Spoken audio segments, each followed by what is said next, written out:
And now let's meet the members of both teams. First, for the Indians of Portage High School. A junior, number 2, Kenzie Klein. A senior, number 3, Sierra Simpson. A senior, number 4, Jocelyn Corino. A junior, number 5, Tegan Lindsay. A junior, number 6, Adriana Hatch. A sophomore, number 8, Olivia Ely. A junior, number 9, Madison Carver. Our junior, number 10, Alyssa Kennedy. I don't know if they call the game sets or not. Senior, number 11, Alyssa Melendez. I don't know, but I can call it. A junior, number 12, Cassidy.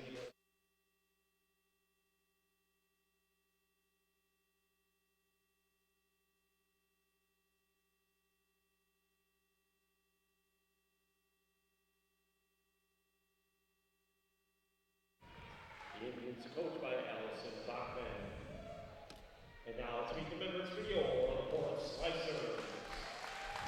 A junior, number 1, Annalise Warnock. A freshman, number 2, Amaya Kennedy. Are you recording this? A senior, number 3, Riley Briggs. Are you gonna record it? A junior, number 4, Lexi Joyner. A sophomore, number 5, Justine Teller. On the either is the senior, number 6, Kara Cooper. A freshman, number 7, Leslie Marshall. A sophomore, number 8, Paige Conklin. Sophomore, number 9, Olivia Walker. A junior, number 10, Cheyenne Seymour. A sophomore, number 11, Holly Seaver.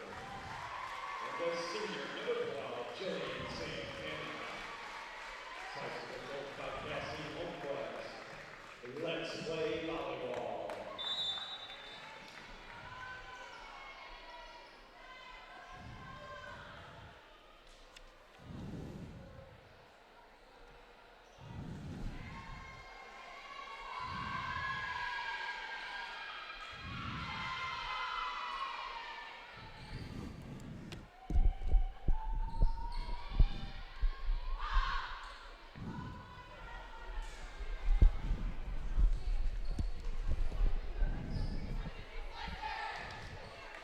All right, good evening, everyone, and welcome to LaPorte High School's production of high school volleyball. Don Varda with Lou Volker today. And Lou, good to have you here, man. I haven't seen you in a while. Our kids played Little League together. It's been a while. It's been a while, but exciting things happening for LaPorte this year in volleyball. Absolutely. This is the year they've been waiting for. Tell us about it, Lou. You've got a daughter on the team. What have you seen from the Slicers this year? Well, you know, they've shown a lot of ability to bounce back no matter what's happening to them. They've struggled at times.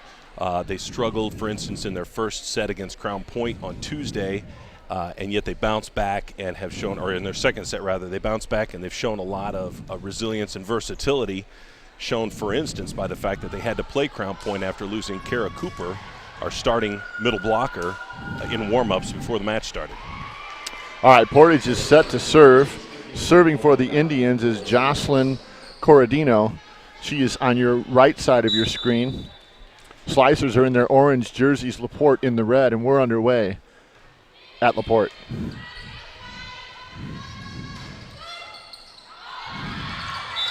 And Portage takes a 1-0 lead on a nice play by the Indians. Yeah, a little bit of miscommunication there on who's going to pass that.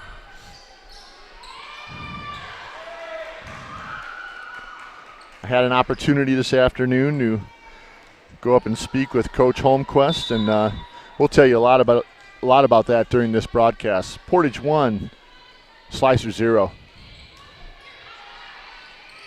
Oh, and a nice play by Paige Conklin. Yeah. Great little fake there. Paige has made great use of that setter dump this year, and she's been very selective about when not to overuse it.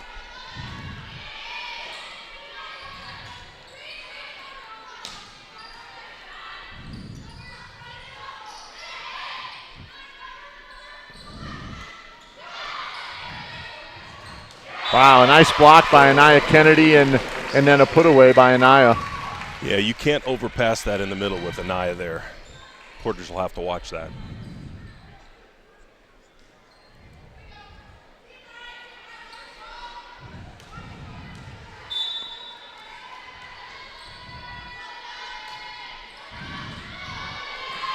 It's 3-1 Slicers. That's an ace for Conklin. Her serving has been very solid this year.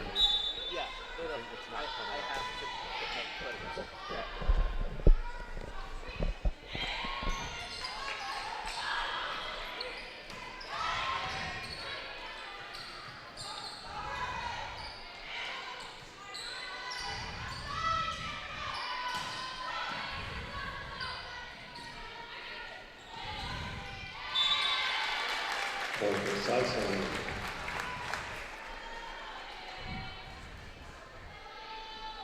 That set a little far into the net for Portage to handle.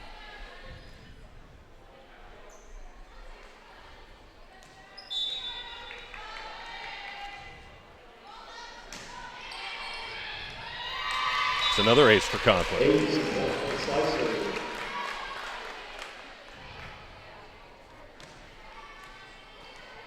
Paige Conklin, a sophomore, serving for LaPorte.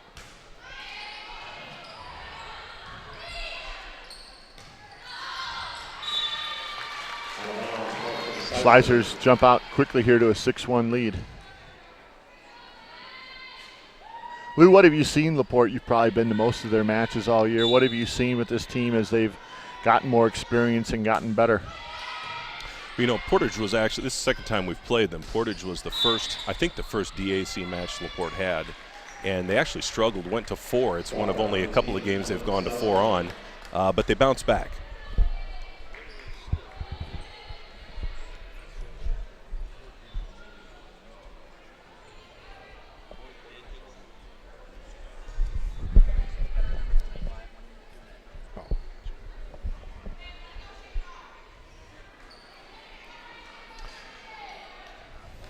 You know, talking about Paige while she's serving, she's extremely athletic and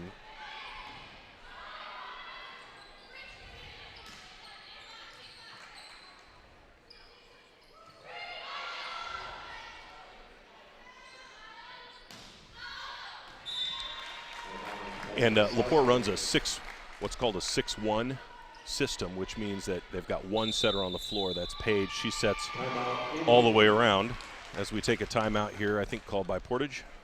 So she plays all the way around, which means not only is she setting the ball for our hitters, but she spends a fair amount of time on the net, so she's picked up quite a number of blocks as well. And we were talking quickly before we had a timeout. Go ahead and give our audience a little more reflection on the team and how they've improved as the year's gone on. What have you seen? They've got a ton of talent, and we really have talent at every position. You know, we've got strong passers. We've got strong setters. We've got a good backup setter. Not that we've needed her thus far this season, and our hitting has been really phenomenal. One of the big pluses this team has is that the blocking on the net. The hitting percentages of our opponents have been incredibly low as compared to their averages, so we're very effective up front. And a little miscommunication on the back row there on the serve received by Portage.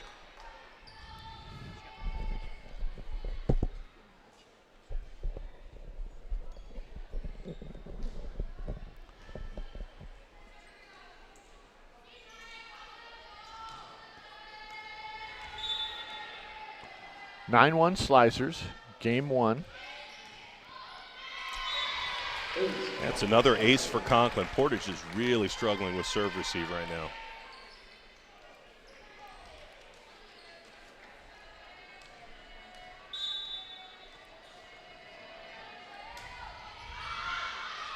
You mentioned the talent on this LaPorte team, and we'll go through here and talk about some of these players. But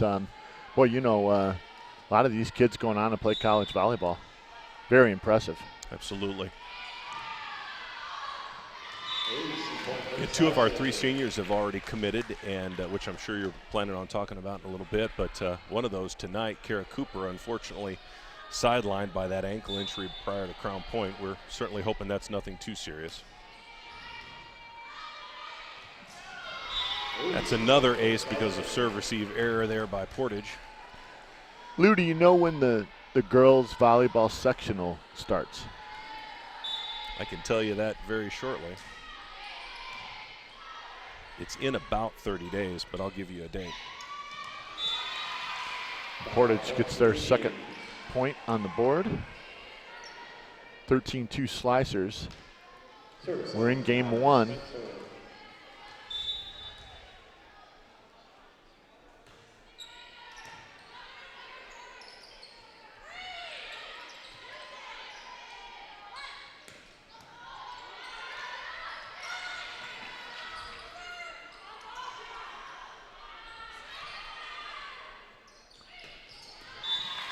And another kill by Anaya Kennedy. Sectional start Thursday, October 11th. So, wow, so they have quite a few games left in their season. They do. I think they've got, after tonight, 5 more conference games, if memory serves correctly. Currently 9-0 in the conference.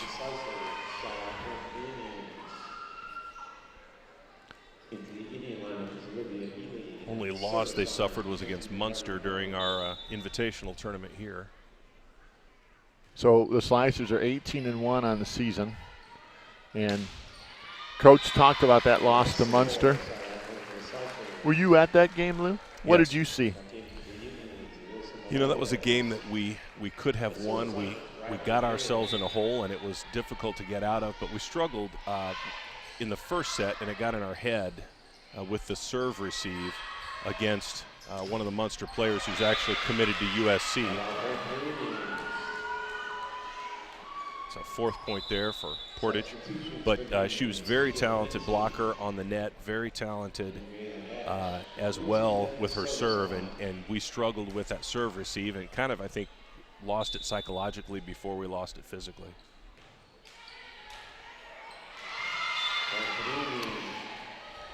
Our game tonight is being directed by Mitchell Moss. Allison Varda is our camera operator. And Tony is on a camera for us tonight. And this is our student university crew here, Lou. And they're doing a great job, too. I love the fact that they're out here for a volleyball game. Hope they enjoy themselves.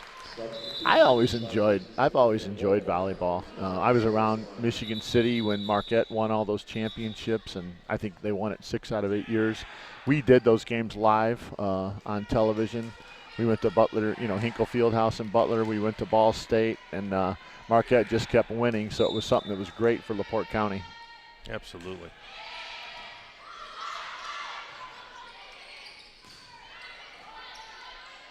Olivia Velker with the serve there, and then now that's live for our viewers. If something hits an obstruction on the ceiling, or in this case the basketball goal, as long as it comes back down on the team's side of the net that hit it there, they can continue to play that ball.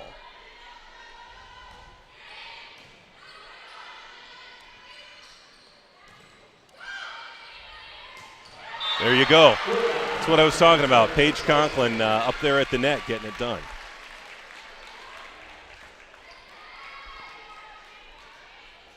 You know, that Munster loss in some ways I think was not all bad for this team. They know they've got a lot of talent. They're really focused on winning the DAC, and to lose a non-conference game I think may have helped them stay focused. It's a call of a double hit by the setter for Portage. So that'll be a LaPorte point.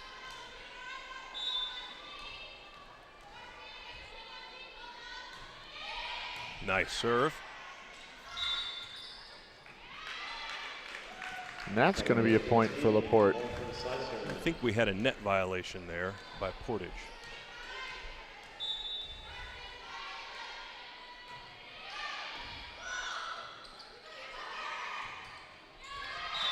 And a block by Lexi Joyner and Paige Conklin. Lou, I was real impressed talking to Cassie Holmquist because she has such a volleyball background. Played at Northern Illinois, played here for Coach Lebo at LaPorte, loves the game of volleyball, and what a great person to have in a leadership role for these kids. Absolutely true. Great experience. Loves the game. Really enjoys, from a bystander's view, really enjoys coaching these girls. In fact, we're lucky at our coaching staff. We've got coaches from different positions on the floor. So you've got somebody who knows each facet of the game who can coach the girls who are playing those positions for them. Boy, that is really fantastic. Makes a huge difference. That is great. 23-5 Slicers. That's an ace. Well, Olivia's getting her serves down. I guess I won't be able to ground her after this set. I was going to say, she misses one of those. No seconds on dessert for her tonight.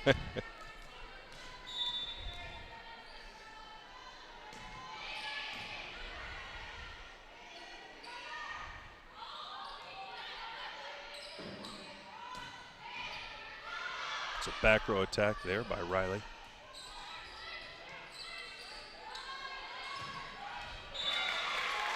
Nice cross-court shot by Annalise Warnock to finish that match. You know, one of the things you asked me, what do I see in this team, and one of the things I didn't even realize would blossom the way it has is the flexibility with, at the last minute, losing Kara Cooper before the Crown Point match. They had to make some adjustments to the lineup, and that involved, among other things, they moved Lexi Joyner, who was hitting right side, to middle. She's played middle in club ball, but she hadn't been playing it here, and they looked a little rough for a few points, but pretty soon they settled into a rhythm and really made the adjustments they needed to. So LaPorte takes game one, 25-5. We'll pause for a few moments and be back with game two. You're watching high school volleyball on LaPorte Digital Media.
All right, Don Varda back with Lou Volker. We are in game 2 of this dueling conference matchup against Portage tonight. And the Slicers jump out quickly on a nice kill by Seymour on the play.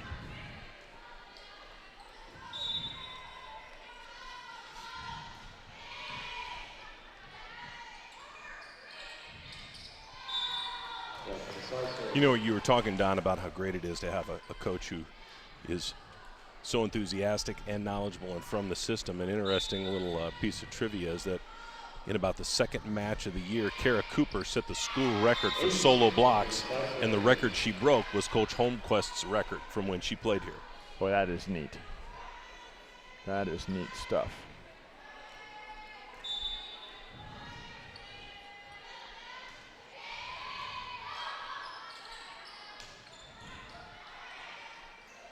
A fairly reasonable back row attack there by Portage, but it was fielded easily and returned by Anaya Kennedy, who has really stepped up a lot as well in Kara Cooper's absence here.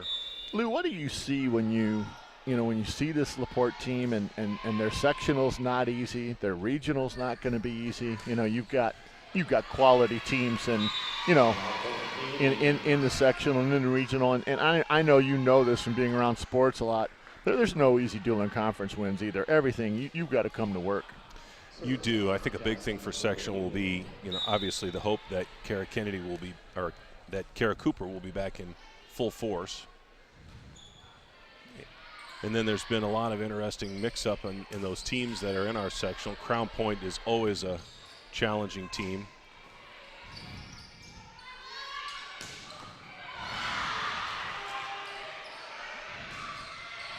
Libero for Portage there fielded a really aggressive hit by Briggs. They keep that one alive as well. That'll be a net violation by number 21 on Portage there. But, you know, Crown Point lost to Penn. Penn lost, I believe, if memory serves, Penn lost to Munster, which isn't in our sectional, but as a team we beat, it's going to be a bit of a bloodbath potentially.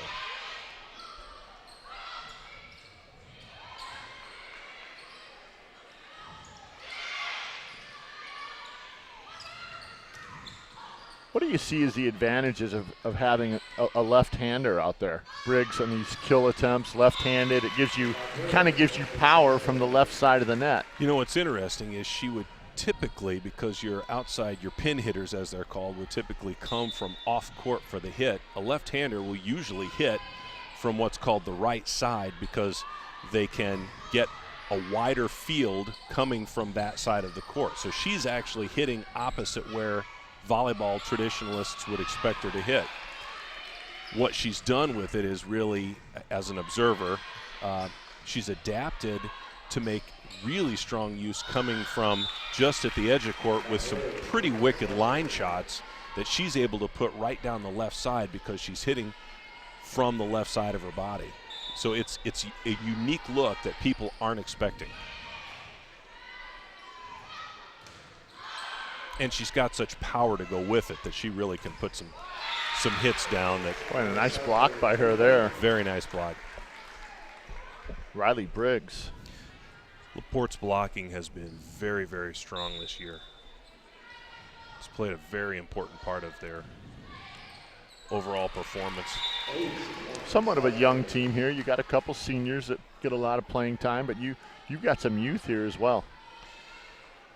We do indeed. In fact, Kara's dad, Greg Cooper, has commented that, you know, there's a lot of talent depth here that's going to be around a while. Certainly with an Anaya Kennedy, who's a freshman, you know, you've got a big presence that's going to be here in the front row until she goes to, in all likelihood, some large D1 program with her athleticism and ability. She's matured a lot, having the opportunity to play for Coach Holmquist and to play with some of those experienced front row players that LaPorte has.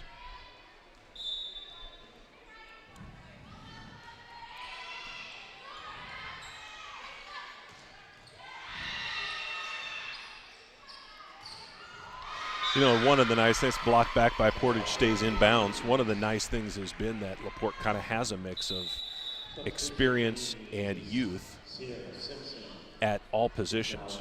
We just watched Jillian Santana, our libero there, pass the ball. Jillian's a senior. Outstanding player. And she's got, as her other two defensive specialists, a freshman and a sophomore, Olivia Velker and Leslie Marshall. We're seeing the same thing on the front row with Anaya Kennedy learning from more experienced players on the front row, and yet we've got sophomores and juniors at those positions that will be around for quite a while.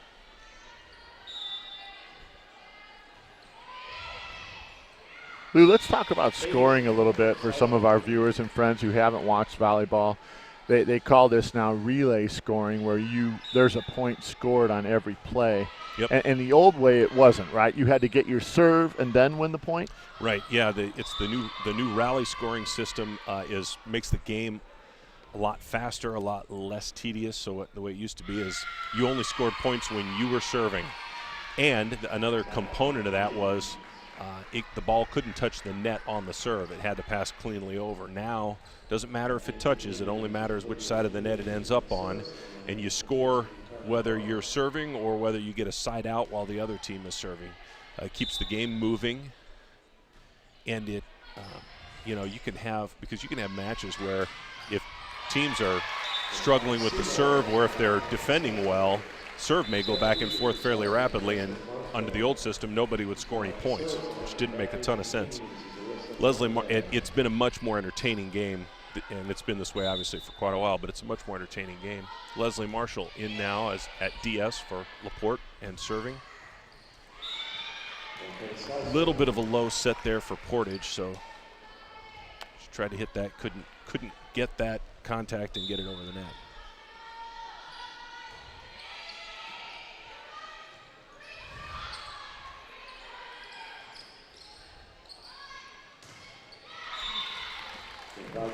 Lexi Joyner hitting from her traditional position, right side, or traditional at least on the high school team this year.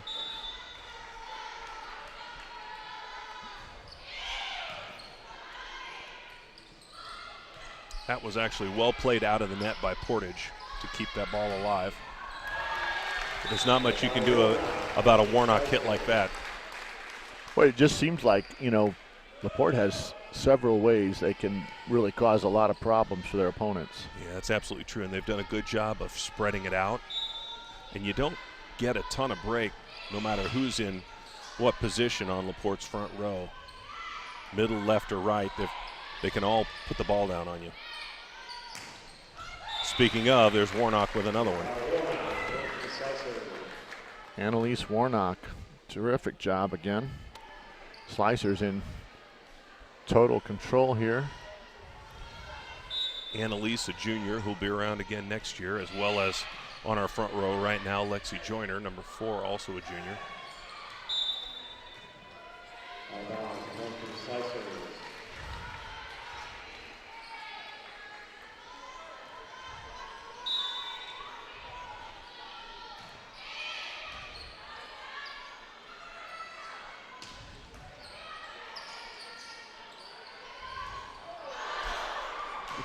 And that's just a contact error. There's no other way around it. Briggs just plain got that ball at a point in the swing that she did not intend it. Lou, talk about the subbing a little bit that typically happens during a volleyball game. What do you typically see with LaPorte and how they get a lot of these young ladies on the floor? Well, there's an interesting rule about substitutions in volleyball, which is if you are on the bench and you come in for a player on the floor, that's the only player you can substitute in for the rest of that game. Not that whole match, but that game. So once they've made that substitution, those are the exchanges that happen. And for the most part, they are pretty consistent. Maybe not quite set in stone, but very consistent. So you're going to see your passers who are your players who are front row players, like your right sides and your middles, Lexi Joyner, Anaya Kennedy, Kara Cooper. They don't play across the back row and pass. So you've got a defensive specialist like Leslie Marshall or Olivia Velker who is always going to come in for one of those players. You've got a couple who play all around like Riley Briggs goes all the way around. Annalise Warnock plays both front row and back row, but otherwise the substitutions are pretty consistent.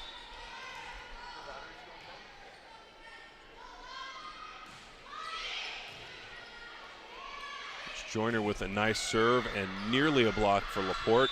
Unfortunately, they got it over, but it was out of bounds, so that'll be a Portage point. Substitutions for the Indians, Nyla Spencer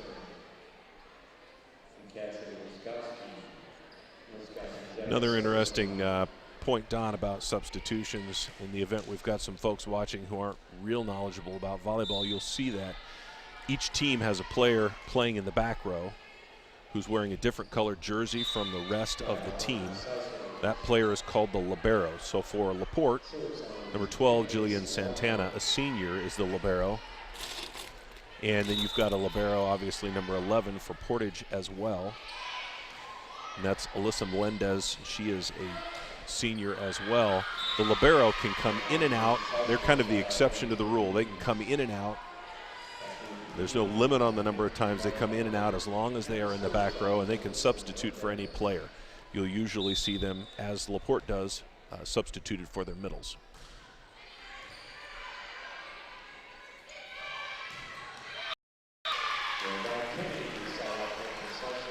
It's a nice line shot just past the 10-foot line by Anaya Kennedy.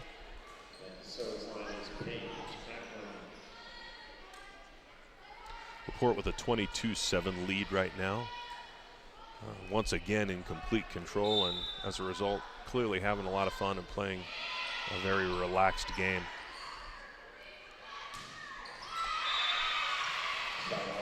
So well hit ball there by number 21 for Portage. It looks like that may be Piper Perryman. They've got her on the JV roster, but they don't have a 21 on their varsity roster.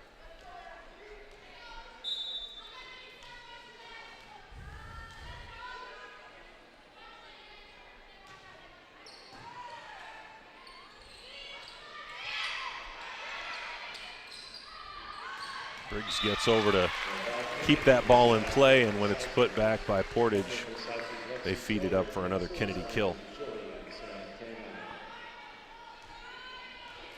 Well, it's not difficult to see how high she gets up off the floor. No, it is not. And how long she seems to stay there. That went out of bounds by Jillian Santana. I've seen a couple, pictures on our Go Slicers website and different action shots of her, and from a standing jump to get up that high is very difficult to do, and she just makes it look easy.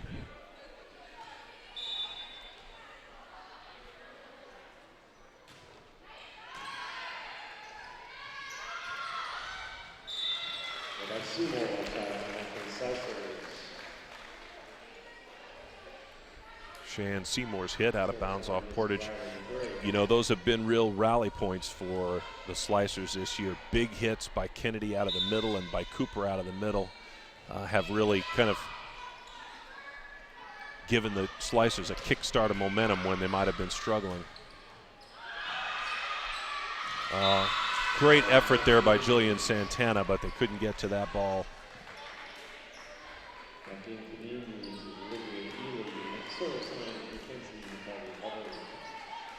Slicers working here to get that set point.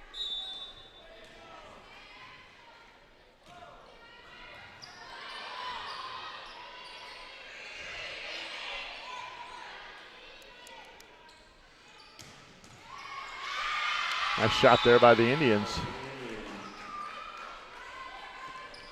Kenzie Klein, a junior for Portage.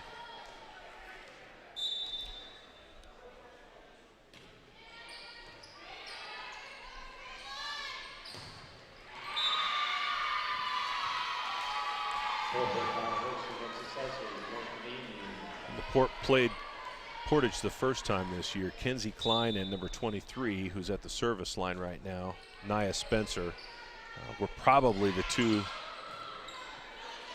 weapons of Portage that LaPorte had the most difficulty with. LaPorte losing a battle there at the net. 24-13 now, LaPorte.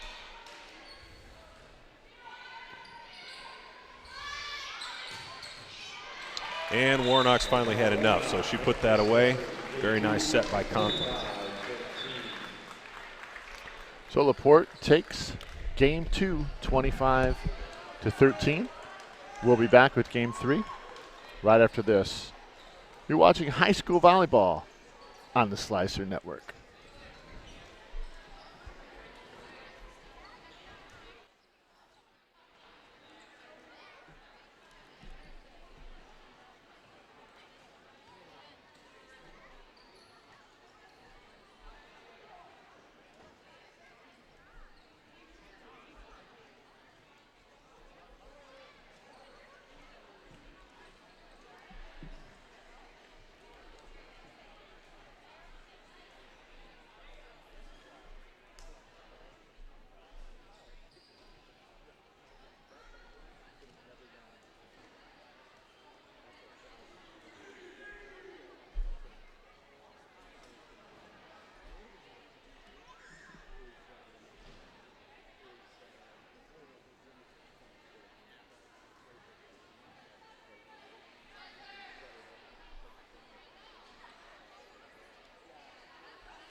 Let's have him stay on the LaPorte celebration.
So it's like the Indians can get the great adjustment for Nino.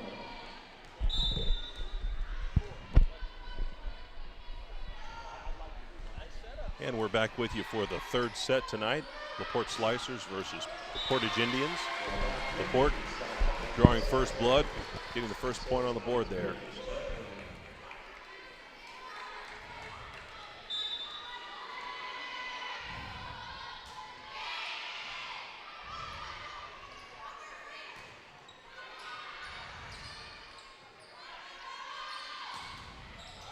And Elise Warnock with a nice back row attack there, blocked by Portage, but that setter dump we talked about earlier by Paige Conklin picking up the point.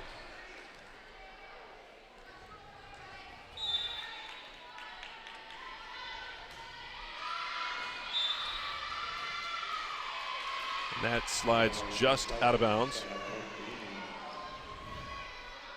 Substitution for Indians is Sierra Simpson, who's now at the service line. Number 3, Sierra Simpson checking in for Portage and at the service line.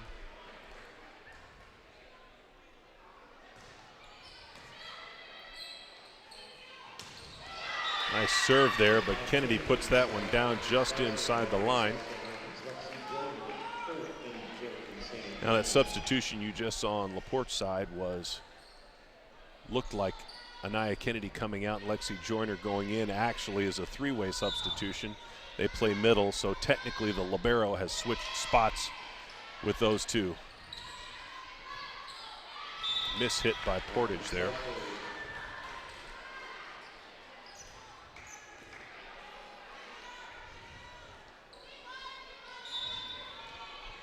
Jillian Santana serving for LaPorte. Must be very enjoyable for Steve to watch his daughter. No doubt about it. I hope after all the sporting events Steve's had to go to as assistant athletic director, I hope at least he's getting double duty here, both serving in his official capacity and getting to watch his daughter play. That'll be a net violation against, they called that against Portage. So if the Portage player hit the net first, would that be why that was called? What would happen there? Yeah, sometimes it can be hard to catch, particularly as a spectator. But yes, it would be the Portage player hitting the net first, or if the Portage player has effectively pushed the net over, and that's the only reason for the LaPorte contact. But typically it would be kind of the first to commit the violation. Steve's older daughter, a LaPorte volleyball graduate, now playing at Wright State. Nice replay there. Slicers 6, Portage 2. We're in game 3. LaPorte won the first 2 games. Service error there by Briggs. Got a substitution with number 10 coming in for Portage. And I don't even have her on my roster unless she is the freshman down on the freshman roster, Maya Costa. Clearly number 10's a DS, and Maya Costa is listed as DS, so that could be her. Well, that ball was hit hard by Seymour. Yes, it was. Hit hard and blocked out of bounds. We've got some substitution differences. People coming in for people they aren't used to substituting for because of that lineup shuffle. That's a service error by Velker, out of bounds. Now she's grounded. Can you bring a player in to have them serve whenever you want to if the substitution allows for it? They can come in to serve, but once they've served for that particular player, substituted in for that player, they can only go in for that player after that. The exception being the libero, who can effectively substitute for anyone but can only serve in one rotation.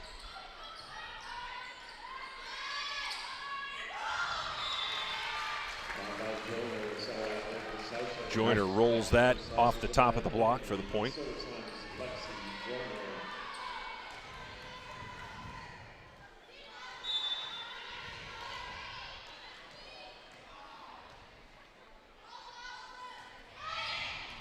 Nice serve by Joyner, who is the typical substitution has been that one of the DSs, either Velker or Marshall, come in for Joyner. Big block there by Portage. And Joyner has therefore not served most of the season, but with this lineup change because of Cooper's injury, she has been serving and has done a nice job there.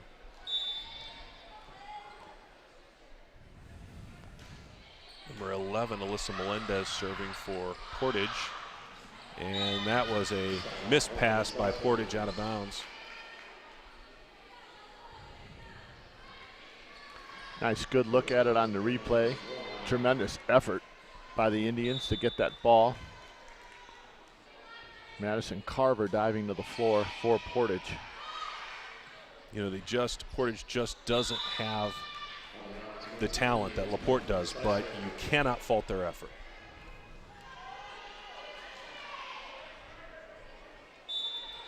Another Warnock serve now.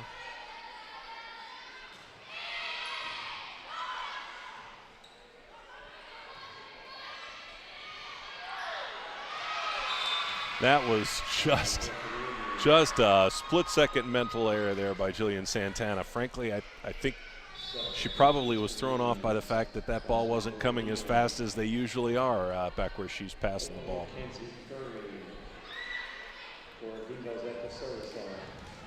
So are most of these kids playing year-round dunes and all this they're playing volleyball year-round? Yeah, there's no question that Dunes Volleyball Club right here in LaPorte. Nice pass there by Velker and a nice set by Conklin. Couldn't quite get that finished. Now Anaya fielding in the front, and Conklin, instead of setting, takes it to that open back corner. Nice for a player, to see that space and make that play. Absolutely. Yeah, Dunes Volleyball Club being right here in LaPorte, there's no question that that's a huge benefit to the high school team, because every player on the court right now and nearly every player on the team is playing club volleyball at Dunes, and their tryouts are in October, not long after regionals, and if LaPorte goes as far as they want to, they may have players who can't go to the tryouts because they'll be busy with semi-state. But every player on this team is playing club volleyball, and it makes a huge impact on the team. We just got to make sure we get Anaya back in time for tennis season in the spring. Exactly.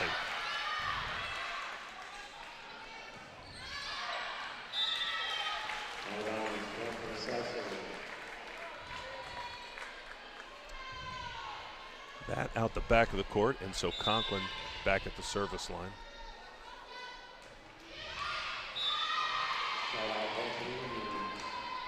Net serve there, so the ball will go to Portage.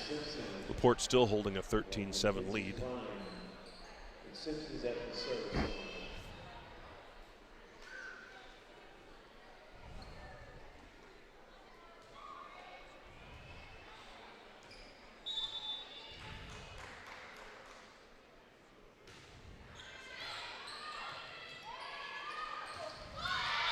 Very nice kill there by Cheyenne Seymour.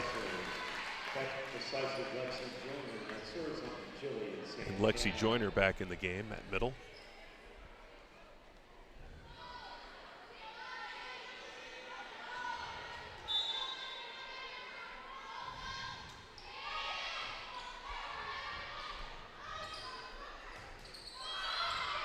That one rolls over on a back row hit by the libero for Portage, Melendez.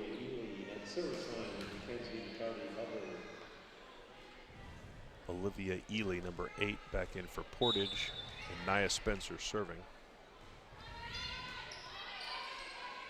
Briggs receives that serve, a tip by Joyner. And LaPorte called for breaking the plane of the net on a defensive play. So does the ball have to cross over the middle of that net before you can strike it? That's the idea. It's particularly more likely to be called when it's approaching the second touch by the opposing team. So, if a Portage player is trying to hit, it's a little harder, I think, to make a call of a violation of the plane of the net. But if the ball is coming up and in theory the setter, it was going to be the next one to field that ball, they're more likely to make the call. That possibly one of the calls that I have the most trouble interpreting, Don, exactly when that one should or should not be applied. Ace there by Briggs.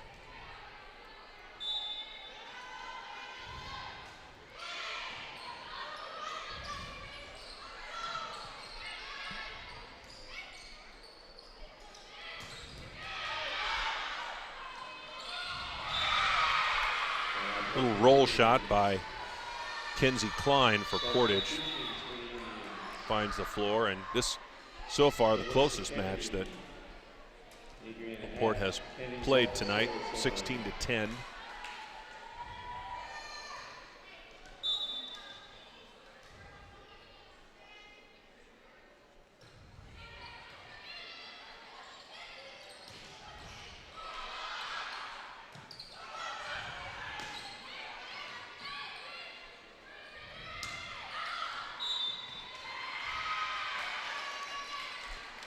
That ball out of bounds, but touched by Portage, so the hit by Joyner scores. Number 9, Olivia Velker, back into the game for Cheyenne Seymour, and Velker at the service line. This time keeps the ball inbounds. Glad to see that. And a soft hit to the middle of the floor gets down in front of Briggs. Substitutions for the Indians. Skotsky along the Spencer. Skotsky's at the service line.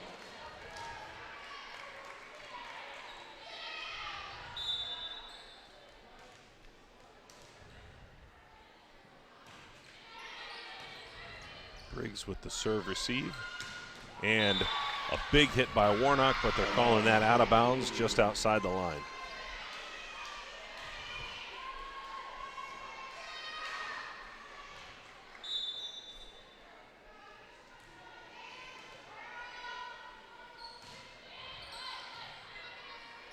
Serve received by Velker and Joyner with the hit. That one not touched and so out of bounds.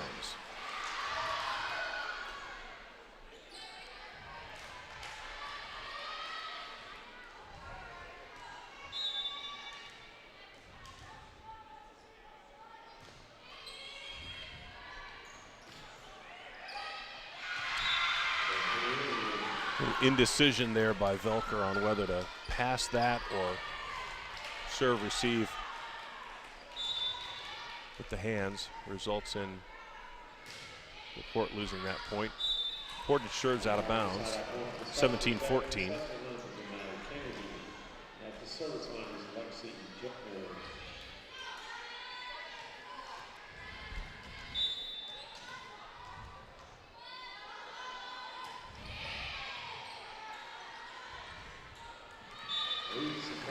Overpass there by Portage, gets too close to the net for the setter to be able to handle.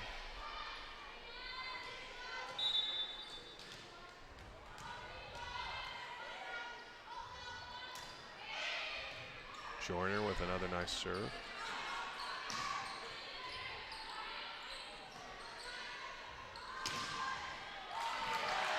Portage struggles to keep that ball alive. Again, that effort we were talking about, but they can't get it over the net. Cassidy Laskowski diving there. 3 players on the floor for Portage, trying to get that ball back in play.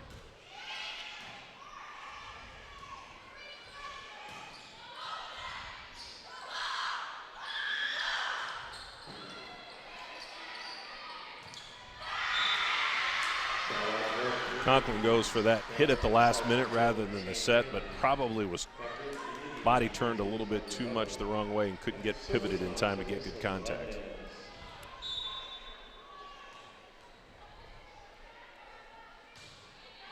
Very nice serve by the Portage libero, number 11. And a tip, which Julian Santana fights to keep alive there, but second contact is sends that out of bounds. Good effort by LaPorte. Laskowski still at the service line.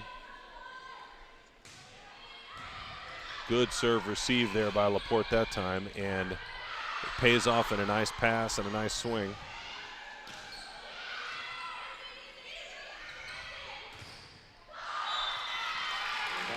Kennedy powers that through the block. That's something we've seen from her even against big blocks, the ability to get it to come down on the opposing team's side despite strong blocking.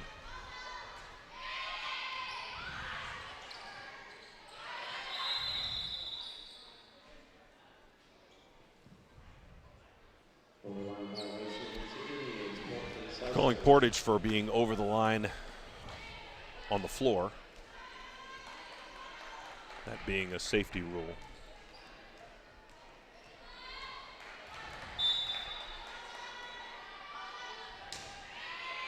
Warnock serve just misses.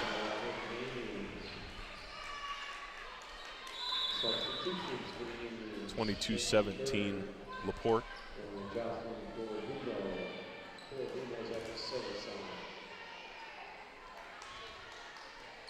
got number 4,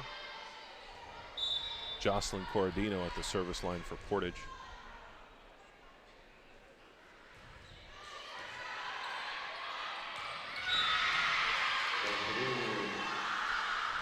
Serve received there by Velker, not quite where you'd want it, and communication the other key factor there. That's where your setter probably needs to ask for help and get your outside to keep that ball alive. Velker struggles again. This time, LaPorte holds on to that possession. A block by Kennedy.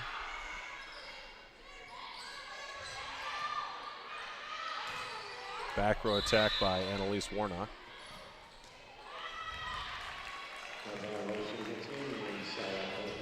And a net violation called against Portage.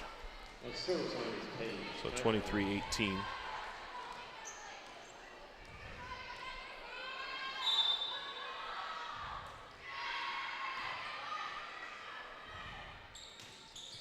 And a block by Kennedy. She was camped out up there waiting for that one.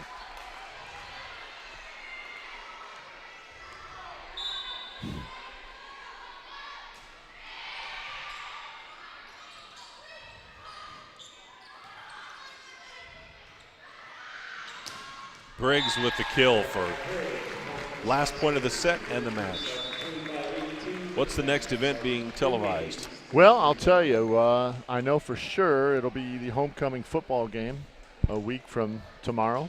But I'd like to come back here and do some volleyball and, you know, follow these girls throughout this season in this tournament. I enjoy volleyball, and it's always nice, you know, to see the Slicers be so competitive. But it's going to be a great year to follow, no doubt about it. Lou, thank you very much. Nice seeing you, and boy, I really appreciate all the comments, and we hope you enjoyed our production of high school volleyball tonight. Mitchell Moss was our director. Allison Varda was our camera operator. For all of us here at LaPorte High School Student University, good night, everybody.